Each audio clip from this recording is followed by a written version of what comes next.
ఈరోజు ఆయన అంటే ఇతని కన్నీళ్ళు వస్తానంట. నీకు రాకూడదు నాయన.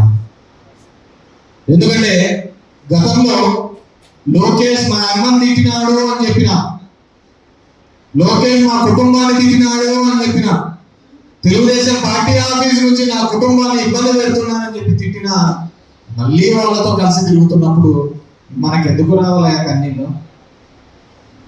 మనకి ఎందుకు రావాలే బాధలు?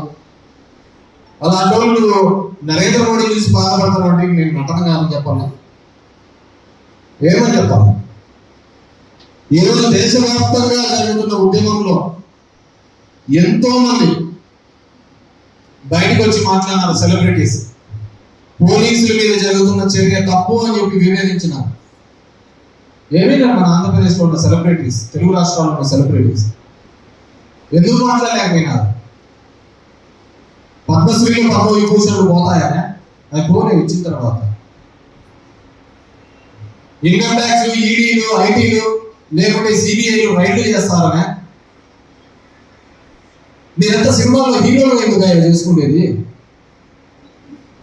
మేము గొడవ విధంగా సినిమా అప్పుడు చూస్తా అంటే దాంట్లో ఆమె కథలో చెప్తా ఉంటది, కష్టాలు ఉన్నప్పుడు వస్తాడమ్మా అంటే వస్తాడమ్మా, తెల్ల గుర్రం మీద నల్ల ముసుగేసుకొని నల్ల కుక్క వేసుకొని వస్తాడంటే ఒక బ్యాక్గ్రౌండ్ లో ఎదురే నాకు లేదు నన్ను ఆపలేడు అని వస్తాడు.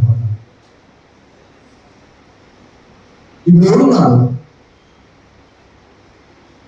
విద్యార్థులు, వేల మంది విద్యార్థులు అలా కొడుతుంటే, తన్నాలు ఎత్తుతూ ఉంటే మాట్లాడలేని పద్మ విభూషణులు, పద్మశ్రీలు పద్మ వ్యూహంలో చిక్కుకున్నారంతా. మళ్ళీ మీరు సెలబ్రిటీలు ఎందుకు, మిగతా ఎందుకు మాట్లాడాలి?